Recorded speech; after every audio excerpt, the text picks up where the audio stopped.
this weekend, and indeed before all that.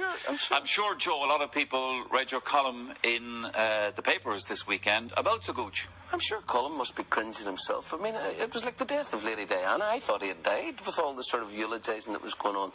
And, I mean, even today on the big screen in Croke Park, they did it again. And, you know, there's no critical thinking. And the media has this tendency to eulogise. Of course, he was a delightful Gaelic footballer. And, I mean, the pure pleasure of watching him. I mean, whenever I take my underage teams, we try and work on his way that he passes the ball into the net, the dummy, the wee pass, the pass, the man. I mean, he was a perfect goal finisher. I mean, he was a wizard on the field and delightful. Well, I tell you, he was a delightful footballer. He was. My point about him has always been the same, that he doesn't have that sort of warrior personality like a Peter Canavan or a Colm or boys like that who thrived in adversity. There was a lot of fellas, Joe, in their careers were overrated. You played with them, Tomas. I'm sure you know what he was really like. Well, he wouldn't. I did. Look, for me, the Gooch was the best forward I've seen play the game. And I don't say that lightly. I didn't see the players in the 70s, the Mikeys and the Egan's and all this.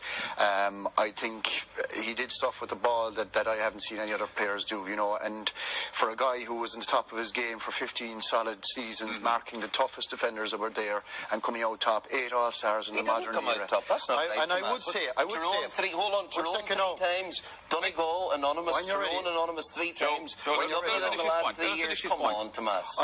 Joe, just talking, I wouldn't say it, but in the article today you had Canavan up on a pedestal, which you cut the legs from under him 2 years ago. When you said Canavan, he was a warrior leader. Right, well, just said he was a bit of a diver. During the week, you're waxing lyrical. Not black and white. You know, I'd say you actually open the door every morning, you will see what way the wind is. If you actually go far enough east, you'll end up west. You actually will. I have said this consistently. The two lads are I always look to see when he shuts up on the Gooch. Listen, I know Joe done a personal assassination of him this morning. It was not an assassination of him. We have to look at the context. Shut for a minute, will you? We have to look at the context of the game, right? In 2002, when he came on the scene, he was a genius, in my opinion. He was life frame. He was a joy to watch. The game has changed. You know, Tyrone changed the game in the noughties. He would have been double team. It was difficult. He wasn't double teamed in the noughties. He wasn't double teamed. They had defensive men back. Joe, you said he was double teamed. He wasn't double teamed.